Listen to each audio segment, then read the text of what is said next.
Part 5.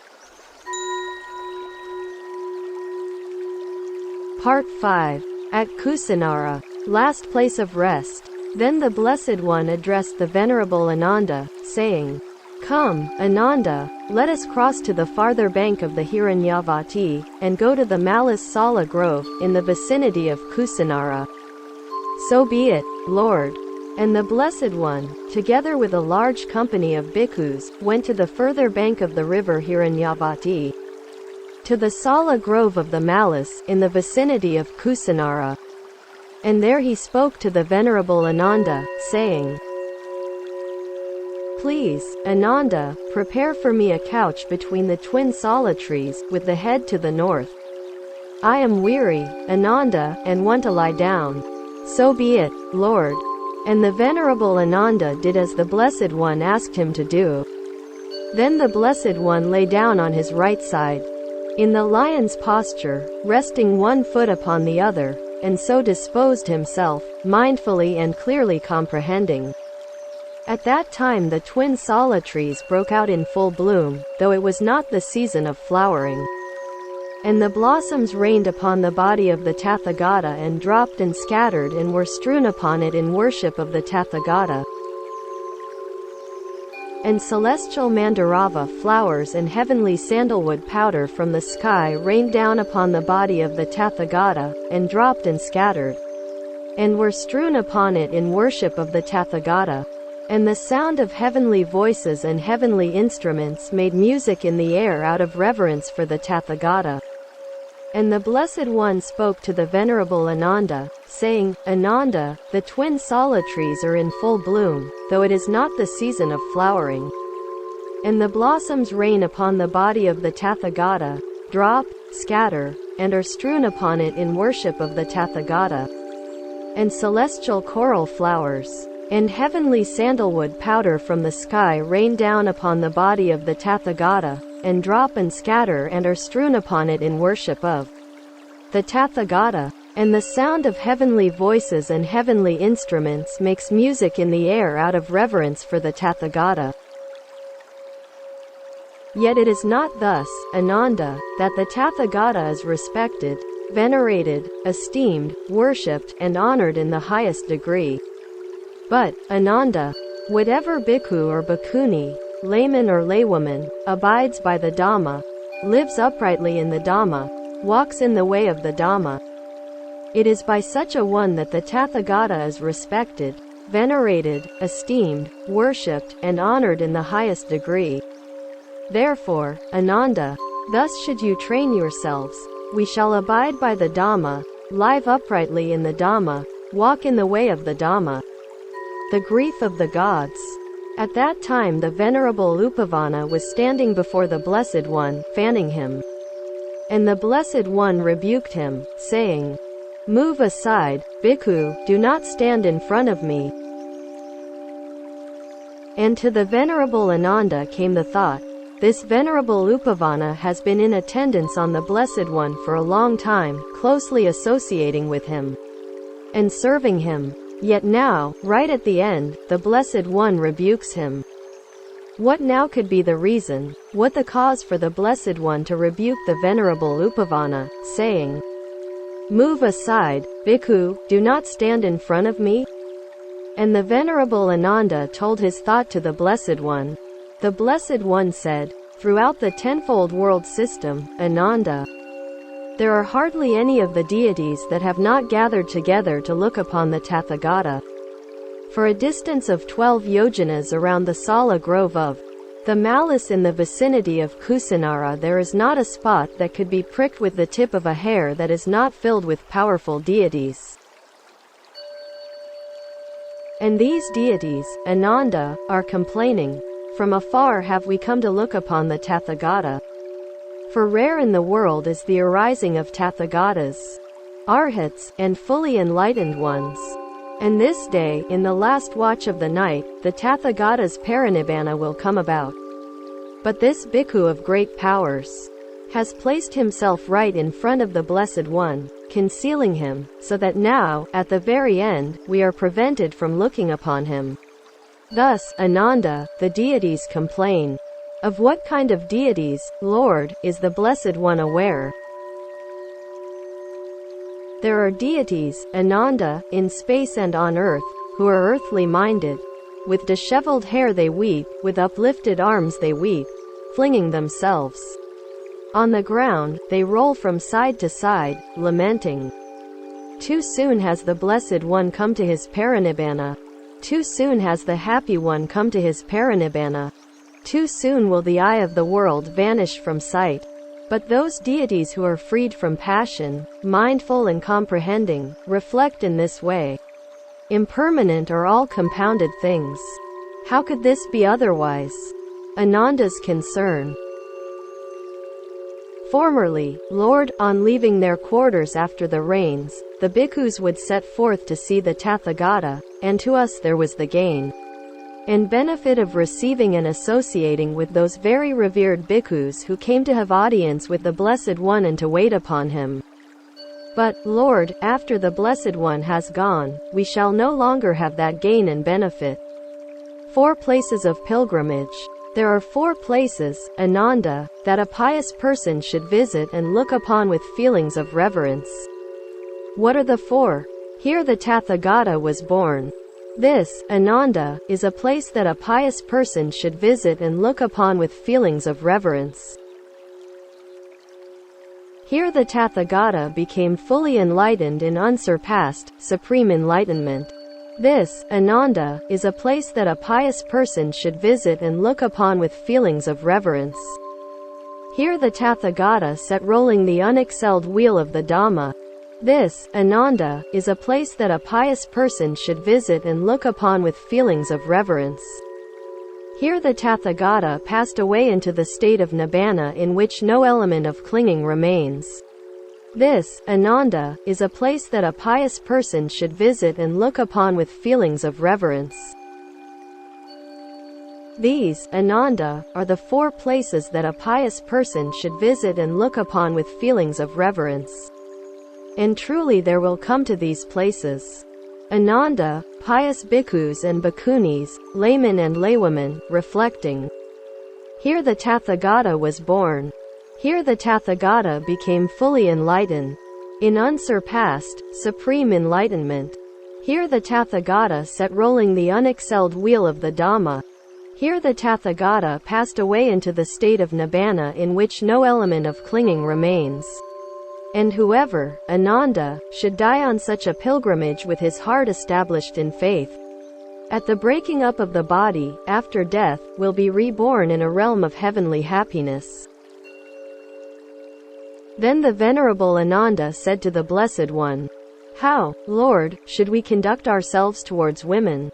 Do not see them, Ananda. But, Lord, if we do see them? Do not speak, Ananda. But, Lord, if they should speak to us?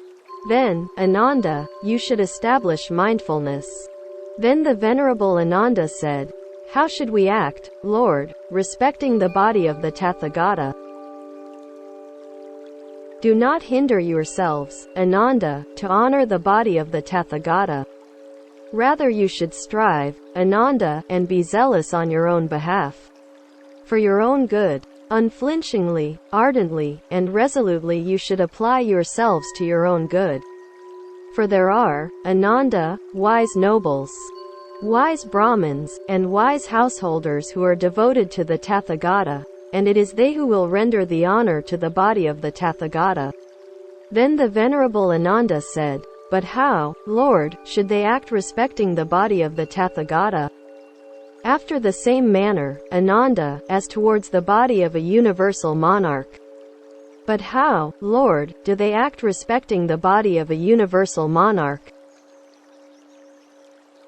The body of a universal monarch, Ananda, is first wrapped round with new linen, and then with teased cotton wool, and so it is done up to 500 layers of linen, and 500 of cotton wool.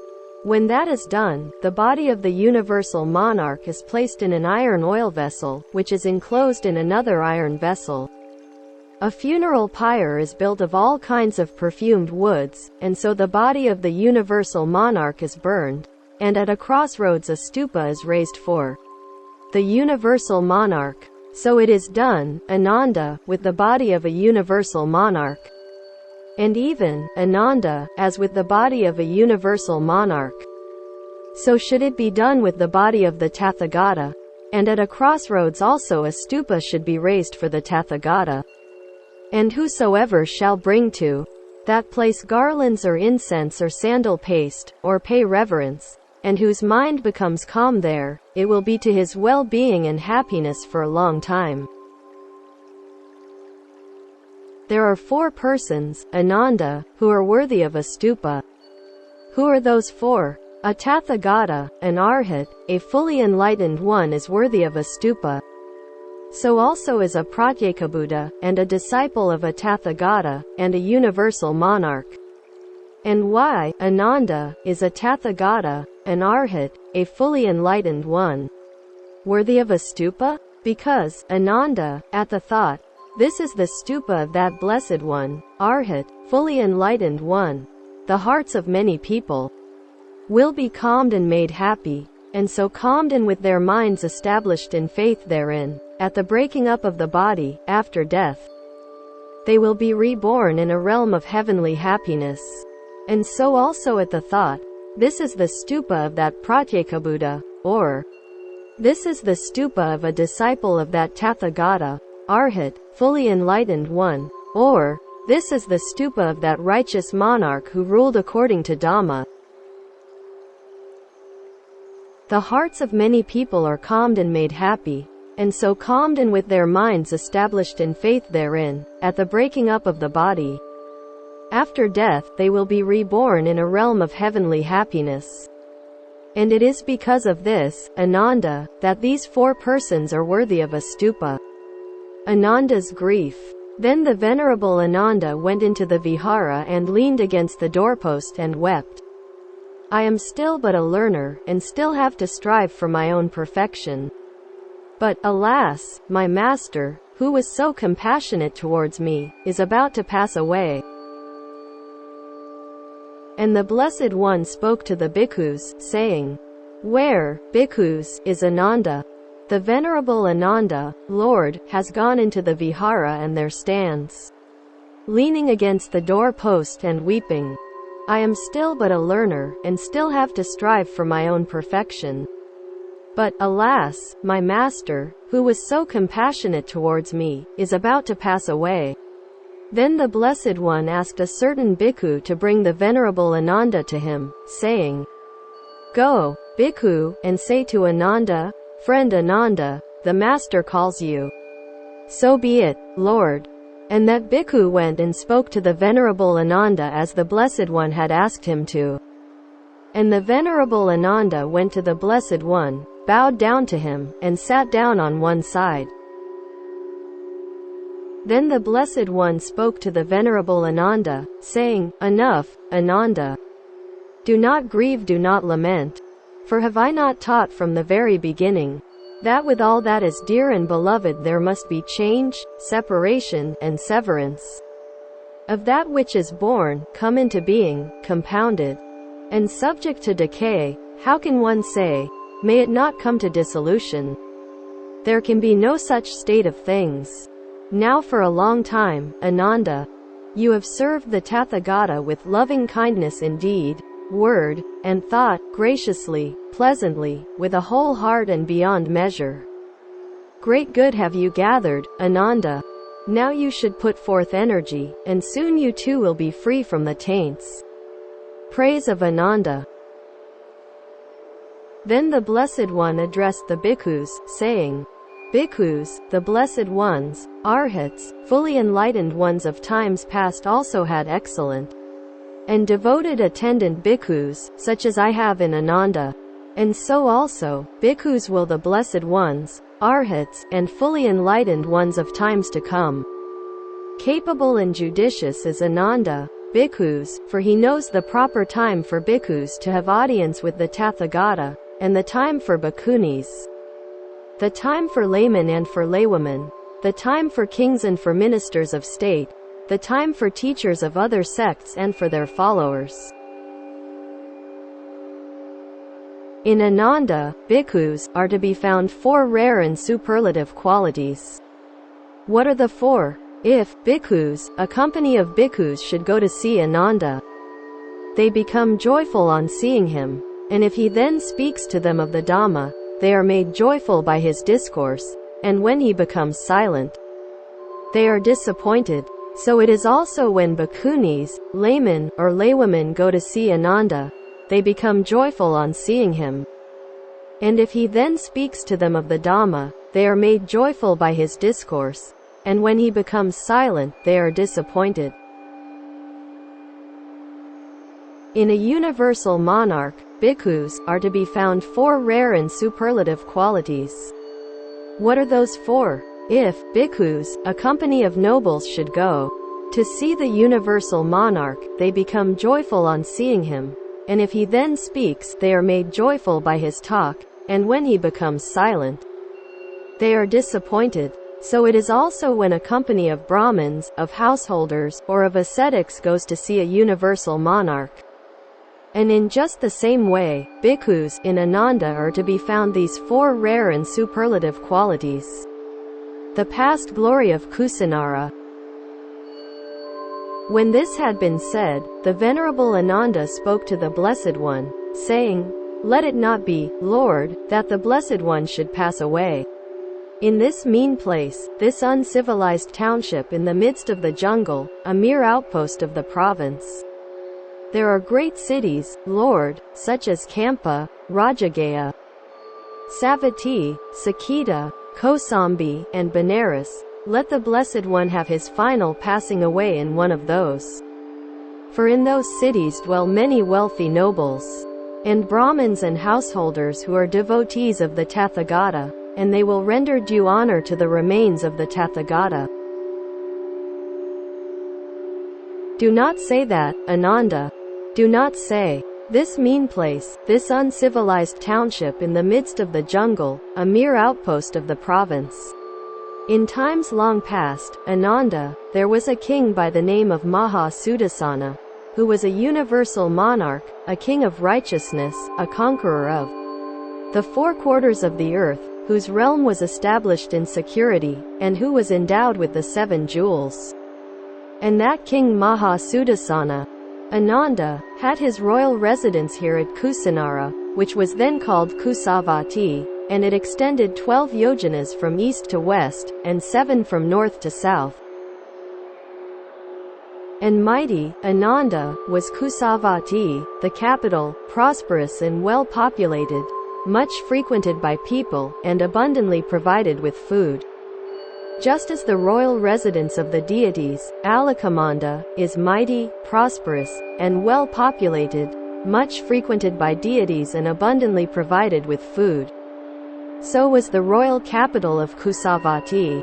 Kusavati, Ananda, resounded unceasingly day and night with 10 sounds, the trumpeting of elephants, the neighing of horses, the rattling of chariots, the beating of drums and tabors, music and song, cheers, the clapping of hands, and cries of, "Eat, drink, and be merry." Lamentation of the malice. Go now, Ananda, to Kusinara and announce to the malice. Today, Vasetthas, in the last watch of the night, the Tathagata's Parinibbana will take place. Approach, O Vasetthas, draw near. Do not be remorseful later at the thought. In our township it was that the Tathagata's Parinibbana took place, but we failed to see him at the end. So be it, Lord. And the Venerable Ananda prepared himself, and taking bowl and robe, went with a companion to Kusinara. Now at that time the malice had gathered in the council hall for some public business, and the Venerable Ananda approached them and announced, "Today, Vasetthas, in the last watch of the night, the Tathagata's Parinibbana will take place. Approach, Vasetthas, draw near. Do not be remorseful later at the thought. In our township it was that the Tathagata's Parinibbana took place, but we failed to see him at the end." When they heard the Venerable Ananda speak these words, the malice with their sons, their wives, and the wives of their sons, were sorely grieved. grieved at heart and afflicted, and some, with their hair all disheveled, with arms uplifted in despair, wept, flinging themselves on the ground. They rolled from side to side, lamenting, "Too soon has the Blessed One come to his Parinibbana. Too soon has the Happy One come to his Parinibbana. Too soon will the eye of the world vanish from sight." And thus afflicted and filled with grief, the malice, with their sons, their wives, and the wives of their sons, went to the Sala Grove, the recreation park of the malice, to the place where the Venerable Ananda was. And the thought arose in the Venerable Ananda, if I were to allow the malice of Kusinara to pay reverence to the Buddha one by one, the night will have given place to dawn before they are all presented to him. Therefore let me divide them up according to clan, each family in a group, and so present them to the Blessed One thus. The Mala of such and such a name, Lord, with his wives and children, his attendants and his friends, pays homage at the feet of the Blessed One. And the Venerable Ananda divided the malice up according to clan, each family in a group, and presented them to the Blessed One. So it was that the Venerable Ananda caused the malice of Kusinara to be presented to the Blessed One by clans, each family in a group, even in the first watch of the night. The last convert. Now at that time a wandering ascetic named Subhata was dwelling at Kusinara. And Subhata the wandering ascetic heard it said, "Today in the third watch of the night, the Parinibbana of the ascetic Gautama will take place."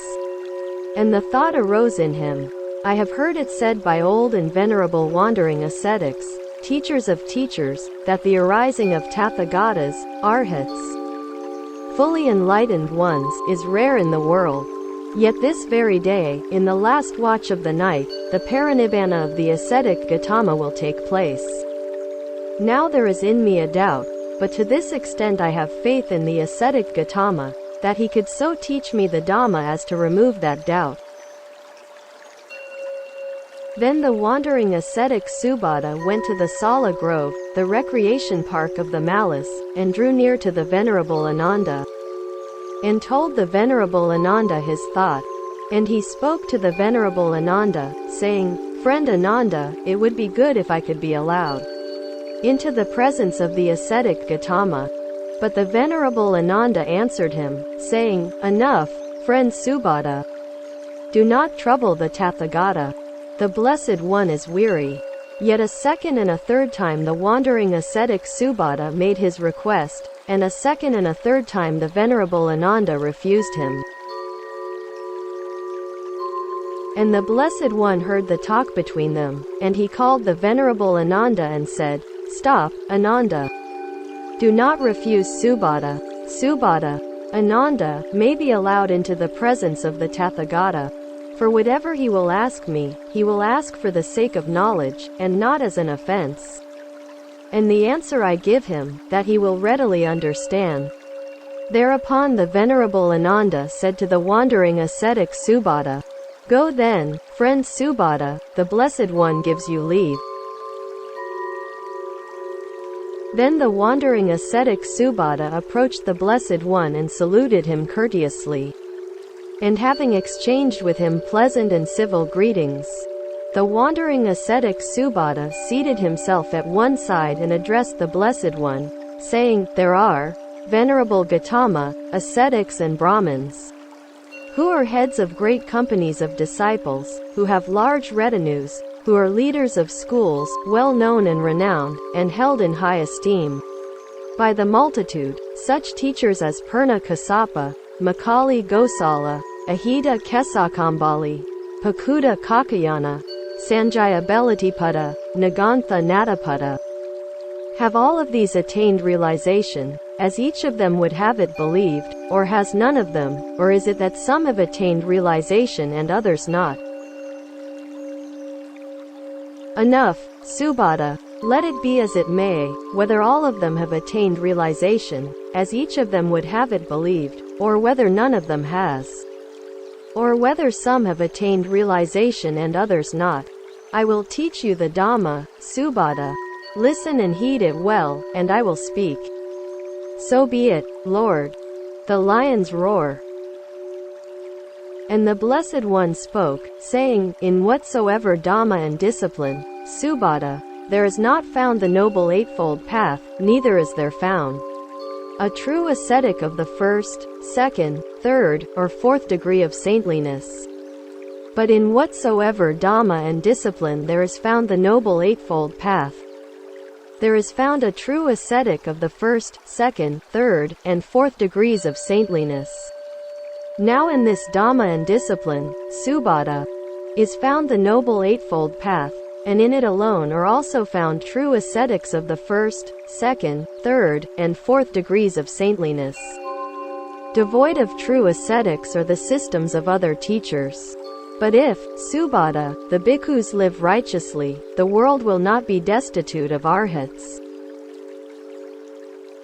In age but 29 was I, Subhata, when I renounced the world to seek the good. 51 years have passed since then, Subhata. And in all that time a wanderer have I been, in the domain of virtue and of truth, and except therein, there is no saint, of the first degree. And there is none of the second degree, nor of the third degree, nor of the fourth degree of saintliness. Devoid of true ascetics are the systems of other teachers. But if, Subhata, the bhikkhus live righteously, the world will not be destitute of arhats. When this was said, the wandering ascetic Subhata spoke to the Blessed One, saying, Excellent, O Lord, most excellent, O Lord. It is as if, Lord, one were to set upright what had been overthrown, or to reveal what had been hidden, or to show the path to one who had gone astray, or to light a lamp in the darkness, so that those with eyes might see. Even so has the Blessed One set forth the Dhamma in many ways. And so, O Lord, I take my refuge in the Blessed One, the Dhamma, and the community of bhikkhus. May I receive from the Blessed One admission to the order and also the higher ordination. Whoever, Subhata, having been formerly a follower of another creed, wishes to receive admission and higher ordination in this Dhamma and discipline, remains on probation for a period of 4 months. At the end of those 4 months, if the bhikkhus are satisfied with him, they grant him admission and higher ordination as a bhikkhu. Yet in this matter I recognize differences of personalities. If, O Lord, whoever, having been formerly a follower of another creed, wishes to receive admission and higher ordination in this Dhamma and discipline, remains on probation for a period of 4 months, and at the end of those 4 months, if the bhikkhus are satisfied with him, they grant him admission and higher ordination as a bhikkhu, then I will remain on probation for a period of 4 years. And at the end of those 4 years, if the bhikkhus are satisfied with me, let them grant me admission and higher ordination as a bhikkhu. But the Blessed One called the Venerable Ananda and said to him, Ananda, let Subhata be given admission into the order. And the Venerable Ananda replied, So be it, Lord. Then the wandering ascetic Subhata said to the Venerable Ananda, It is a gain to you, friend Ananda, a blessing, that in the presence of the Master himself you have received the sprinkling of ordination as a disciple. So it came about that the wandering ascetic Subhata, in the presence of the Blessed One, received admission and higher ordination. And from the time of his ordination the Venerable Subhata remained alone, secluded, heedful, ardent, and resolute. And before long he attained to the goal for which a worthy man goes forth rightly from home to homelessness, the supreme goal of the holy life, and having by himself realized it, with higher knowledge, he dwelt therein. He knew, destroyed is birth, the higher life is fulfilled, nothing more is to be done, and beyond this life nothing more remains. And the Venerable Subhata became yet another among the Arhats, and he was the last disciple converted by the Blessed One himself.